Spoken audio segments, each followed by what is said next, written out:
आलेल्या माझ्या मैत्रिणी तसेच माझे बंधुवर्ग या सर्वांचं मी आजच्या मंगलमय वातावरणामध्ये स्वागत करते आणि तुम्हाला सर्वांना माझा कडक आणि मानाचा जय भीम.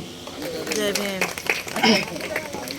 बंधूंनो, बघा आज आपण डॉक्टर बाबासाहेब आंबेडकर यांची 133वी जयंती साजरी करत आहोत.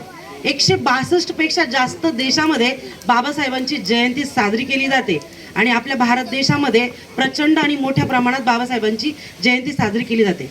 बंधूंनो, सूर्याचा प्रकाश कधी भेदभाव करत नाही की कडे कपारी जातो, नदी नाल्यांमध्ये पण जातो, प्रत्येक ठिकाणी सूर्याचा प्रकाश जातो. तसंच डॉक्टर बाबासाहेब आंबेडकरांचं कार्य आहे ते कुठल्या शहरापुरतं मर्यादित नाही, की फक्त खेड्यापुरतं मर्यादित नाही, फक्त बौद्धांपुरतं मर्यादित नाही, ते संपूर्ण मानव जातीच्या कल्याणासाठी बाबासाहेबांचं कार्य आहे. म्हणजे सूर्यप्रकाशासारखं प्रेरणादायी डॉक्टर बाबासाहेब आंबेडकरांचं कार्य आम्हाला प्रेरणा देतं.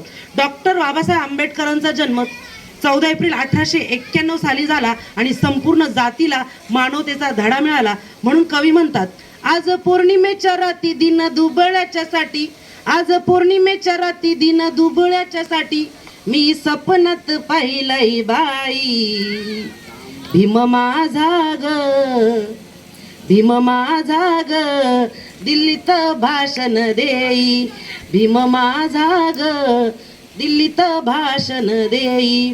डॉक्टर बाबासाहेब आंबेडकरांचा जन्म झाला आणि माणसाला माणूस म्हणून जगण्याचा अधिकार मिळाला. बंधूंनो, डॉक्टर बाबासाहेब आंबेडकरांचं प्राथमिक शिक्षण दापोलीत झालं. त्यांचे वडील आर्मीमध्ये होते म्हणून त्यांना विशेष अधिकार मिळाला शिक्षणासाठी. परंतु इतकं सोपं होतं का?